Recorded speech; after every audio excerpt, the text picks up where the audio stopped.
대해서 함께 말씀을 나누겠습니다. 혹시 여러분들 중에 지는 것을 좋아하시는 분이 계십니까? 저는 지는 것을 좋아합니다. 한번 손을 들어 보시겠습니까? 저는 지는 것을 너무 좋아합니다. 아마도 없을 것입니다. 그렇죠? 사람들은 지는 것보다 어떤 걸 좋아합니까? 이기는 것을 좋아해요. 승리하는 것을 좋아합니다. 평소에는 되게 조용하시던 분이요, 운동만 하면은 목소리가 달라져요. 그렇죠? 눈빛도 달라집니다. 왜 그럴까요? 이기고 싶어서. 그렇죠? 승리하고 싶은 마음이 있기 때문이죠. 사실 이 승리하고 싶은 마음은요, 사람의 본능입니다. 모든 사람들은 승리를 누리고 싶어 해요. 오늘 말씀은 우리에게 그 승리에 대해서 말을 하고 있습니다.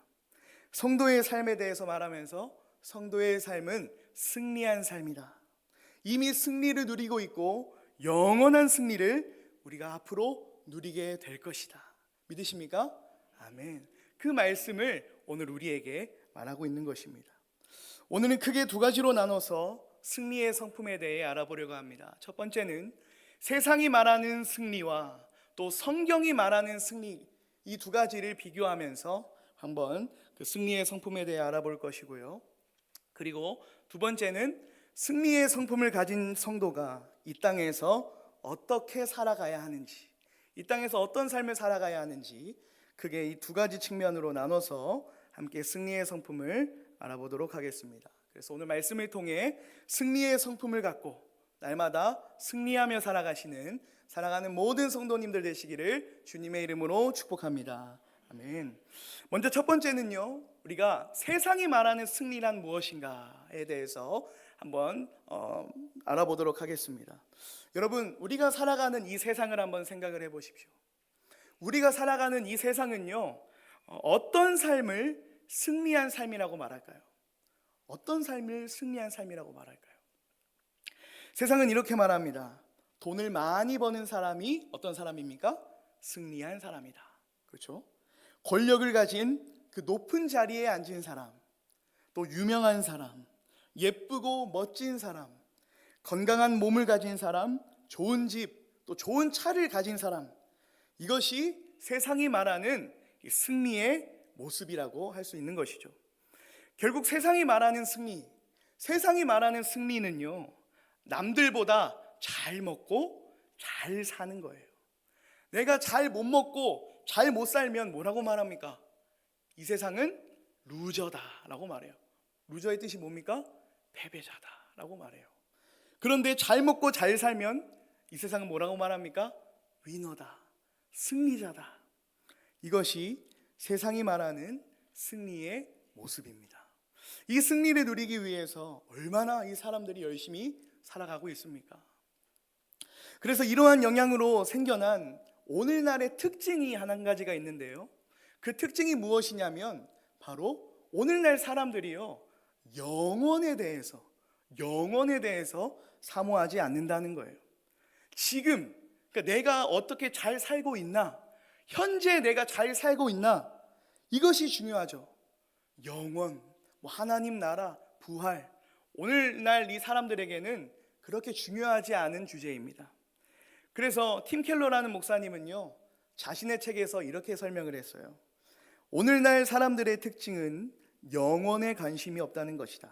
현세, 곧 지금 여기만 강조하는 시대다. 삶의 의미와 지침은 물론 행복의 기준을 현세에서 누리는 경제적 번영, 물질적 안락, 정서적 만족에 두고 오직 그것만을 추구한다 라고 말을 했어요. 그러니까 오늘날의 이 사람들의 관심, 사람들의 승리의 기준은요, 여기서, 이 땅에서 얼마나 잘 먹고 잘 사느냐, 여기에만 관심이 있는 것이죠. 사랑하는 여러분, 세상이 말하는 승리의 모습, 잘 먹고 잘 사는 것 너무 좋죠. 너무 좋습니다. 그런데 이것이 진짜 승리의 삶이라고 한번 가정을 해봅시다. 이것이 진짜 승리의 삶이다, 잘 먹고 잘 사는 게 진짜 승리의 삶이라고 한번 생각을 해봅시다. 그러면 우리의 삶은 여러분 어떻게 될까요? 우리의 삶은 어떻게 될까요? 결과는 정해져 있습니다. 그 결과가 무엇이냐면 패배하게 된다는 거예요. 패배하게 된다는 거예요. 오늘날 세상이 말하는 승리의 기준이 진짜 승리의 모습이라면 그 결과는 패배라는 것이죠. 되게 역설적인 건데요. 제가 한번 예를 들어보겠습니다. 여러분 믿기지 않으시겠지만 제 나이가요 30대 초반입니다. 믿기지 않으시죠? 놀랍죠? 어제 김창태 목사님이 깜짝 놀라셨어요. 30대 초반이라고요? 깜짝 놀라셨어요. 아직 젊은 제가 여러분들 앞에 말씀드리기 정말 죄송하지만 여러분 제가 20대 때요. 20대 때요. 밤을 새는 건 아무것도 아니었습니다. 밤새는 건 아무것도 아니었어요. 밤을 하루 종일 새고 다음날 예배 가서 30분 동안 말씀을 들어도 졸지도 않고 쌩쌩했습니다. 여러분 네 웃기죠. 그런데 여러분 제가 비록 30대 초반이지만 지금도 그렇게 할 수 있을까요? 없을까요? 없어요. 절대 못합니다. 왜 그럴까요? 네, 세월이 흘렀기 때문이죠. 뭐라고요? 그때보다 세월이 흘렀기 때문입니다. 그렇죠? 그러니까 여러분들도 세월이 가면 갈수록 세월이 흘러갈수록 몸에 흠이 생겨요. 그렇죠? 점점 늙어가고요. 연약해지시지 않습니까? 이 세상은요 건강한 몸을 가져야 승리한 삶이라고 말을 하는데 우리는 우리가 원하지 않아도 건강을 잃어간단 말입니다. 그렇죠? 건강한 몸이 승리의 기준이라면 우리는 결국 패배하게 된다는 거예요. 이 세상이 그렇게 강조하는 돈도요. 돈도 결국 죽음 앞에 아무것도 아니게 되죠. 그래서 영국의 한 유명한 시인은 이렇게 말했습니다. 자랑스러운 가문, 화려한 권세, 모든 아름다움, 모든 재물은 늘 하나같이 피할 수 없는 시간을 기다린대요. 그 시간이 어떤 시간일까요? 죽음이라는 시간입니다. 세상이 말하는 승리의 기준들이 우리에게 넘치고 넘쳐서 세상은 이게 승리한 삶이지 라고 인정을 해도요 죽음이라는 것은 다 무의미하게 만들어요. 그렇죠? 그래서 전도서 기자가 뭐라고 말합니까? 모든 것이 헛되고 헛되다. 여러분 이것이 바로 세상이 말하는 승리의 결과입니다. 패배입니다. 여러분 그렇다면 두 번째로 성경이 말하는 승리. 성경은 우리에게 어떤 것이 무엇이 진정한 승리라고 우리에게 말할까요? 이 땅에서 잘 먹고 잘 사는 게 승리가 아닙니다. 오늘 말씀을 보십시오. 본문 57절 말씀 우리 함께 읽겠습니다. 시작. 우리 주 예수 그리스도로 말미암아 우리에게 승리를 주시는 하나님께 감사하노니. 아멘. 지금 바울은 우리가 누구로 말미암아 승리를 얻게 되었다고 말합니까? 예수 그리스도예요. 우리 주 예수 그리스도로 말미암아 승리를 얻었대요. 쉽게 말하면 이게 무슨 말이냐면 우리의 삶에 예수님이 없으면 승리가 아니라는 거예요. 가진 것이 아무리 많아도 예수님이 없으면 패배라는 거예요. 그 반대로 가진 것이 비록 작더라도 예수님이 있으면 승리라는 거예요. 왜 그럴까요? 왜 예수님이 우리의 승리의 근원이 되실까요? 여러분 이것을 우리가 알기 위해서는 우리가 어떤 존재인지 알아야 합니다. 사도 바울도 고린도전서 15장을 통해서 우리가 어떤 존재였는지 말을 하고 있는데 여러분 우리는 어떤 자들이었습니까? 죄로 인해 죽을 뻔했던 자들이 아니라 죄로 인해 죽었던 자들입니다. 이게 우리의 존재였어요. 우리에게는 생명이 없었습니다. 우리에게 늘 있었던 것은 사망, 죽음, 멸망 이런 것들 뿐이었습니다. 여러분 그래서 이 하이델베르크 요리문답이 죄로 인해 죽었던 우리, 그때 우리를 뭐라고 평가하냐면 비참한 존재라고 평가해요. 너희들은 죄로 인해 죽었을 때는 아주 비참했다. 죄로 인해 비참한 존재가 바로 우리의 존재였습니다. 그런데 그런 우리를 포기하지 않으시고 너무 사랑하셔서 죄와 사망과 또 그 비참함에서 우리를 구원하신 분이 누구십니까? 우리 주 예수 그리스도라는 거예요. 믿으십니까? 아멘. 그 예수님께서 우리에게 있는 모든 비참한 죄들을 다 모으셔서 십자가에서 우리를 위해 죽으셨습니다. 그런데 죽음에서 끝났습니까? 아니죠. 예수님은 부활해서, 죽음에서 부활하심으로 우리에게 진정한 부활의 승리를 안겨주신 거예요. 그래서 이 부활의 승리가 오늘 우리가 함께 읽었던 57절에서 바울이 말하는 예수님으로 말미암아 우리가 누리게 되는, 얻게 되는 승리, 바로 부활의 승리를 의미합니다. 부활이 곧 우리에게 승리라는 거예요. 여러분, 그렇다면 바울은 왜 예수님의 부활이 우리에게 승리가 된다고 말할까요? 그 이유는 두 가지가 있습니다. 첫째는요, 예수님의 부활이 죄인인 우리를 의롭게 하기 때문이에요. 예수님의 부활이 죄인이었던 우리를 의롭게 하기 때문에 부활이 우리에게 승리가 된다라고 사도 바울은 말합니다. 여러분, 사도 바울은 로마서 4장 25절에서 이렇게 말하고 있어요. 우리 한번 같이 읽어보도록 하겠습니다. 시작. 예수는 우리가 범죄한 것 때문에 내줌이 되고 또한 우리를 의롭다 하시기 위하여 살아나셨느니라. 아멘. 예수님께서 부활하신 이유가 무엇입니까? 우리를 의롭다 하시기 위해서래요. 여러분, 마치 이런 겁니다. 예수님은 십자가에서 죽으시고 부활하셨죠. 그래서 그때 하나님으로부터 인정받았어요. 넌 의로운 자다.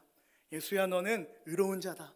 부활하시면서 예수님은 하나님께 인정받으셨습니다. 그래서 우리가 예수님을 믿으면 부활하신 예수님과 같이 우리도 의롭다고 여김을 받게 된다라는 거예요. 죽음에서 승리하신 예수님과 같이 우리도 죽음에서 승리했다고 인정을 받게 되는 것입니다. 그래서 오늘 본문 55절을 보십시오. 바울은 우리 안에 가득했던 사망을 비웃고 있습니다. 같이 한번 55절 읽어볼까요? 시작. 사망아, 너의 승리가 어디 있느냐? 사망아, 내가 쏘는 것이 어디 있느냐? 아멘. 예수님을 믿기 전에는 사망이 우리를 지배했었어요. 우리에게 있던 거라곤 죽음, 사망, 멸망밖에 없었는데 예수님의 부활이 우리의 안에 있던 모든 사망 권세를 무찌르고 이제 우리를 뭐가 지배하고 있습니까? 영원한 생명이 우리를 지배하고 있다는 거예요. 영원한 구원, 영원한 승리가 우리를 지배하고 있는 줄 믿으시길 간절히 소망합니다. 그래서 부활이 우리에게 승리가 되는 첫 번째 이유, 십자가에서 죽으시고 부활하신 예수님께서 의롭다고 인정받으신 것과 같이 우리도 예수님의 부활로 인정받았기 때문에 의로운 자다라고 인정받았기 때문에 부활은 우리에게 진정한 승리가 되는 것이죠. 부활이 승리인 두 번째 이유는요, 여러분, 예수님의 부활은 곧 우리의 부활이기 때문입니다. 예수님의 부활은 곧 우리의 부활이기 때문에 바울은 오늘 본문에서 부활은 승리다 라고 말을 하고 있어요. 여러분, 우리 중에 이 세상에서 영원히 살 수 있는 사람이 있을까요? 없을까요? 없습니다. 누구도 예외 없이 시간의 순리상 우리 모두는 죽음을 맞이하게 됩니다. 그러나 우리는 죽음에서 끝나는 허무한 인생이 아니죠. 우리는 예수님께서 십자가에서 부활하셨듯이 우리도 주님께서 다시 오시는 그날에 부활하게 된다는 것입니다. 여러분, 그런데 생각해 봅시다. 지금 우리 몸이 있잖아요. 지금 이 몸으로 나에게 있는 이 육체의 질병을 갖고 나의 몸에 있는 연약함을 갖고 여러분 부활한다면, 이 상태로 부활한다면, 이 뱃살 나온 제 몸으로 부활한다면 여러분, 부활이 우리에게 무슨 소망이 되겠습니까? 그렇죠. 부활이 우리에게 무슨 승리가 되겠냐는 거예요. 그래서 바울은 우리가 부활할 때 지금의 몸으로 부활하지 않는다라고 말합니다. 어떤 몸으로 부활하는지 고린도전서 15장 42절 44절까지 말씀인데요, 조금 길지만 함께 읽겠습니다. 시작. 죽은 자의 부활도 그와 같으니 썩을 것으로 심고 썩지 아니할 것으로 다시 살아나며 욕된 것으로 심고 영광스러운 것으로 다시 살아나며 약한 것으로 심고 강한 것으로 다시 살아나며 육의 몸으로 심고 신령한 몸으로 다시 살아나나니 육의 몸이 있은즉 또 영의 몸도 있느니라. 아멘. 42절에 보시면요, 우리의 몸은 죽어서 썩게 됩니다. 그렇죠? 우리의 몸은 죽어서 썩게 되는 몸이에요. 그런데 우리 그 주님께서 다시 오시는 그날 우리가 입게 될 몸은 썩지 아니할 몸으로 부활한다는 거예요. 44절에 보십시오. 44절에 보면 바울은 이렇게 말해요. 신령한 몸으로 다시 살아난다. 신령한 몸이 뭘까요? 신령한 몸은요, 지금 우리에게 있는 그러한 육체적인 질병들, 당뇨도 있고 고혈압도 있고 고지혈증도 있고, 그죠? 그러한 육신의 질병들은 다 사라지고요, 아름답고 건강하고 강하고 죄가 없는 몸으로 우리는 부활한다는 거예요. 마치 누구의 몸과 같이 말입니까? 우리 예수님의 몸과 같이. 예수님께서 잠자는 자들의 첫 열매가 되셨대요. 무슨 말입니까? 우리도 예수님처럼 부활의 몸을 갖게 된다는 것이죠. 여러분, 이것이 우리의 결과입니다. 이것이 승리의 결과입니다. 이 세상의 승리는 패배로 끝나지만 우리의 승리는 승리로 끝나는 게 우리가 얻게 되는 승리인 것이죠. 여러분들 중에 먼저 사랑하는 가족을 떠나 보내신 분들이 있으실 겁니다. 우리 부모님도 될 수 있고 또 다른 친척들도 될 수 있겠죠. 여러분 생각해 보십시오. 살아생전에 그렇게 몸이 아팠잖아요. 그렇게 상처도 많이 받았고 그렇게 연약했는데 그 아픈 몸으로 부활하는 것이 아니라 이제는 강건하고 아름답고 흠이 없고 죄가 없는 몸으로 부활한다는 거예요. 여러분, 저에게는 사랑하는 누나가 한 명 있습니다. 누나가 지체장애를 가졌거든요. 그러니까 정신이 온전하지 못하니까 대화가 안 돼요. 그러니까 무슨 말을 하면 몰라밖에 못해요. 그런데 제가 소망하는 게 무엇이겠습니까? 제가 소망하는 것, 주님께서 다시 오시는 그날에 저희 누나가 부활해서 부활의 몸을 입고 온전한 입으로, 온전한 생각으로, 온전한 정신으로 대화하는 것, 이것을 소망하는 거거든요. 여러분들도 점점 나이가 들어가시면서 흠이 생기고 쇠약해지지만 주님께서 다시 오시는 그날에 우리는 예수님과 같이 강건하고 아름다운 몸을 입고 부활하게 되는 줄 믿으시길 간절히 소망합니다. 죄로 인해 죽었던 우리에게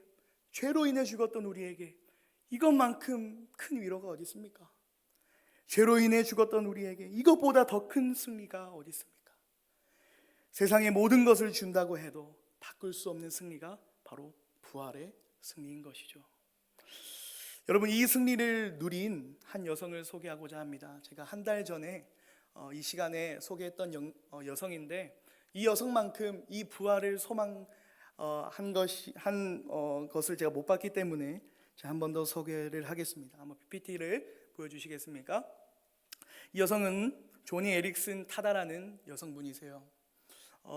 지금은 이제 목 아래로 전신이 마비가 된 상태지만 원래 몸은 아니랬습니다. 17살 때 이제 수영을 하러 갔는데 얕은 수심에 이제 다이빙을 하다가 목이 꺾여버린 것이죠. 그 뒤로 이 여성은 목 아래로 전신이 다 마비가 됩니다. 그런데 어느 날 이분이 교회에 부흥회를 갔습니다. 그 부흥회에서 오신 강사분이 하나님께 헌신하실 분, 하나님께 모든 인생을 거실 분 무릎을 꿇으십시오 라고 그렇게 권면했습니다. 모든 사람이 다 무릎을 꿇고 있는데 저 여성 한 분만 무릎을 못 꿇고 휠체어에 앉아 계신 것이죠. 그때를 회상하면서 이 여성분이 글을 하나 적었습니다. 이 글은 우리가 이 부활에 대한 승리가 얼마나 큰지 알려주는데요. 제가 한번 그 글을 읽겠습니다. 눈으로 여러분 따라오시길 바랍니다. 혼자 튀어서 거기 혼자 앉아 있는데 갑자기 천국에서 내가 자유롭게 뛰고 춤추고 발을 차고 에어로빅을 하게 되리라는 사실이 갑자기 생각났다. 어린 양의 혼인잔치에 초대받기 전에 내 부활한 다리로 가장 먼저 감사의 무릎을 꿀꿀을 생각이다. 생각만 해도 영광스럽다. 나는 예수님의 발치에 조용히 무릎을 꿇을 것이다. 지금은 손가락이 뒤틀리고 근육은 위축되고 무릎은 비틀어지고 어깨 아래로 아무런 감각이 없지만 언젠가 밝고 가벼운 새 몸을 갖고 강력하고도 눈부신 이의 옷을 입게 되리라. 나처럼 척수를 다친 사람에게 부활이 어떤 소망을 주는지 상상이 가는가? 성경의 가르침 외에 어떤 종교도 어떤 철학도 우리에게 새로운 정신과 마음 정도가 아니고 새로운 육체까지 약속하는 종교는 없다. 오직 예수 그리스도의 부활 안에서만 나처럼 상처받은 사람들이 소망을 얻을 수 있다 라고 적었어요. 여러분, 그녀는 세상이 말하는 이 승리의 조건들 한순간의 사고로 다 사라져 버렸습니다. 그런데 그녀는 승리를 노래합니다. 세상이 말하는 승리가 나에게는 없어도 주님 주시는 승리가 나에게 있다. 주님 믿음으로 나에게 주신 그 승리가 나에게 있다. 그녀는 부활을 소망하면서 승리의 삶을 살아간 것입니다. 사랑하는 성도 여러분, 부활을 소망하십시오. 이 세상을 소망하는 것이 아니라 영원하지 않는, 있다가 사라져버리는 이 세상을 노래하는 것이 아니라 주님께서 다시 오시는 그날 우리를 가장 영화롭게 부활시키실 그 부활의 승리를 소망하면서 날마다 믿음으로 살아가시는 사랑하는 모든 성도님들 되시길 주님의 이름으로 축복합니다. 아멘. 사랑하는 여러분, 우리는 이렇게 승리를 가진 자들입니다. 주님께서 다시 오시는 그날 우리는 부활의 승리를 누리게 될 것입니다. 여러분, 그렇다면 이 승리를 알지 못하는 자들과는 조금 달라야 되는 거 아닙니까? 우리와 이 세상이 믿는 것도 다르고요, 소망하는 것도 다른데 우리의 삶도, 부활을 소망하는 우리의 삶도 달라야 되는 것 아니겠습니까? 주님의 부활로 승리의 성품을 가진 우리가 이 땅에서 어떻게 살아가야 하는지 바울은 본문 58절에서 우리에게 권면하고 있습니다. 우리 함께 읽도록 하겠습니다. 그러므로 내 사랑하는 형제들아, 견실하며 흔들리지 말고 항상 주의 일에 더욱 힘쓰는 자들이 되라. 이는 너희 수고가 주 안에서 헛되지 않은 줄 알미라. 아멘. 오늘 바울은 부활의 승리를 믿는 우리에게 두 가지를 명령하고 있습니다. 명령입니다. 첫째는요, 견실하며 흔들리지 말라라고 명령합니다. 여러분, 여기서 견실하며 흔들리지 말아라라는 의미는요, 쉽게 말해서 꿈쩍도 안 하는 거예요. 꿈쩍도 안 하는 겁니다. 아무리 흔들고 아무리 밀고 당겨도 꿈쩍하지 않고 있는 거예요. 이게 견실하며 흔들리지 말아라라는 그런 말의 의미입니다. 무슨 말입니까? 그러니까 세상이요, 우리에게 이게 승리한 삶이다, 잘 먹고 잘 사는 게 최고다, 이렇게 우리를 유혹해도 꿈쩍하지 않는 거예요. 꿈쩍하지 않는 겁니다. 세상이 우리의 믿음을 흔들고 신앙을 흔들어서 이 우리의 믿음을 잃게 하려고 노력하지만 우리는 꿈쩍하지 않는 거예요. 그리고 예수님께 꼭 붙어 있는 게 바로 견실하며 흔들리지 말아라 라는 의미입니다. 바울은요, 그 부활의 날을 생각하면서 끝까지 흔들림 없이 믿음을 지키라고 그 성도들에게 권면을 했습니다. 우리도 마찬가지로 이 세상이 우리를 계속 유혹합니다. 우리를 넘어뜨리려고 합니다. 말씀에서 떠나게 합니다. 그럴 때마다 우리는 예수님께서 부활을 통해 우리에게 주신 그 승리를 생각해야 하는 것입니다. 믿음을 지키기 위해서 때로는 세상의 것을 포기해야 될 때도 있고 여러분들의 감정을 내려놓아야 할 때도 있는데 그때마다 부활을 통해 이루신 그 승리를 생각하면서 흔들림 없는 믿음으로, 세상이 아무리 흔들어도 꿈쩍하지 않는 믿음으로, 오직 주님만 바라는 그 믿음으로 살아가시는 사랑하는 모든 성도님들 되시길 주님의 이름으로 축복합니다. 여러분, 두 번째 명령은요, 항상 주의 일에 더욱 힘쓰는 자들이 되라 라는 권면이에요. 부활의 승리를 믿는 우리가 바로 우리에게 있어야 하는 삶의 모습인 것이죠. 여러분, 내 일이 아닙니다. 누구의 일입니까? 주의 일이라고 말해요. 주의 일. 우리에게 부활의 승리를 주신 그 주님의 일에 더욱 힘쓰는 자, 그것이 바로 부활을 소망하고 부활의 승리를 누리며 살아가는 자의 삶이라고 할 수 있습니다. 여러분, 여기서 주의 일은 무엇일까요? 주의 일, 더욱 힘써야 하는데 주의 일이 무엇일까요? 여러분, 대부분의 이 주석가들은요, 두 가지를 공동적으로 말해요. 첫째는 부활을 증거하는 일입니다. 부활을 증거하는 일이 주의 일이에요. 우리가 항상 힘써야 하는 일입니다. 예수님께서 부활하신 것을 보고 당장 달려갔던 그 여인들, 그죠? 부활을 전했던 그 여인들과 같이 우리도 부활하신 주님을 전하는 것, 이것이 우리가 항상 힘써야 하는 주의 일인 것이죠. 지금도 여전히 우리 주변을 둘러보십시오. 여러분, 이 여전히 죄와 사망 가운데 놓여진 자들이 얼마나 많습니까? 우리 가족들도 있고요, 친구들도 있고 직장 동료들도 있어요. 그들에게 부활하신 그 주님의 은혜를 전하며 사는 것, 그게 바로 주의 일입니다. 여러분들은 얼마나 이 일에 힘쓰시고 계십니까? 얼마나 주의 일에 힘쓰시고 계십니까? 우리가 세상 사람들과 똑같이 살아가면 절대로 부활하신 주님을 전할 수 없습니다. 부활하신 예수님을 만난 우리는 달라야 되는 거죠. 주님께서 우리에게 하신 것과 같이 겸손하고 또 낮아지고, 그러니까 말과 혀로만 살아가는 게 아니라 행함과 진실함으로 사랑하고 이웃을 사랑하고, 이렇게 세상과는 다른 말씀의 중심이 되는 그 삶의 모습이 우리에게 있을 때 우리의 삶을 통해 부활하신 우리 주님의 모습을 이 세상이 보게 될 줄 믿습니다. 여러분, 두 번째는요, 주의 일이 무엇인가? 바로 하나님의 영광을 드러내는 모든 일, 하나님의 영광을 드러내는 모든 일이 바로 주의 일입니다. 우리가 하는 모든 일이 나를 위한 일이 아니라 주님의 일이 되기 위해서는 모든 목적을 하나님의 영광에 맞춰야 되는 거예요. 하나님의 영광. 우리가 교회에서 맡고 있는 봉사, 또 섬김, 헌신도 하나님의 영광을 위해서죠. 그러면 주의 일이 되는 거예요. 우리가 속해 있는 가정과 직장과 학교와 어느 곳에서든지 오직 하나님의 영광을 더욱 힘써 드러내며 살아가는 그 모습이 우리에게 있어야 할 줄 믿습니다. 여러분, 그럴 때 하나님께서 뭐라고 말씀하십니까? 58절 끝에 보십시오. 하나님께서 이렇게 말씀하세요. 이는 너희 수고가 주 안에서 헛되지 않은 줄 알미라. 아멘.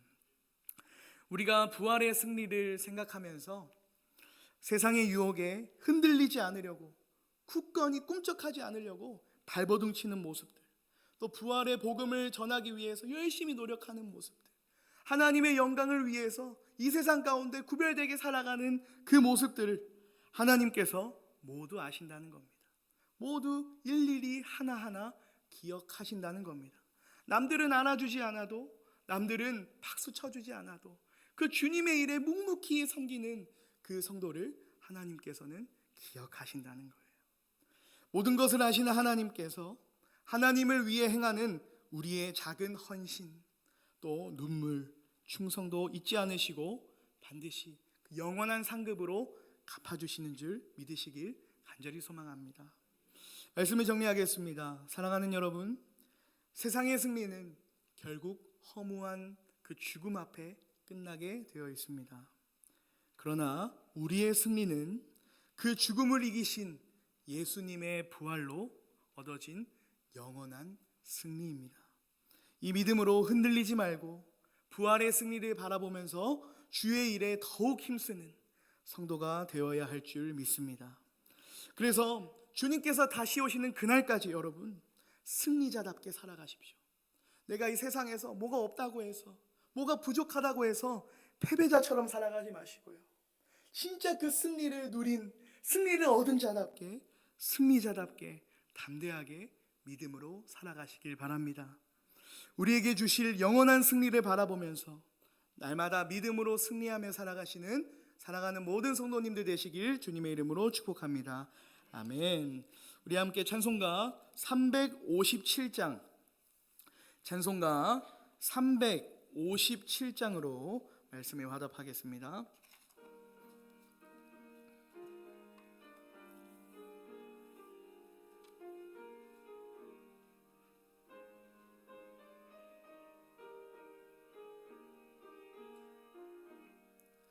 주 믿는 사람 일어나 다 힘을 합하여 이 세상 모든 마귀를 다 쳐서 멸하세. 저 앞에 오는 적군을 다 싸워 이겨라. 주 예수 믿는 힘으로 온 세상 이기네. 믿음이 이기네. 믿음이 이기네.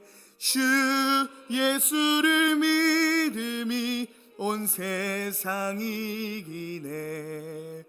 온 인류 마귀 괴율로 큰 죄에 빠지니 진리로 띠를 띠고서 늘 기도 드리세.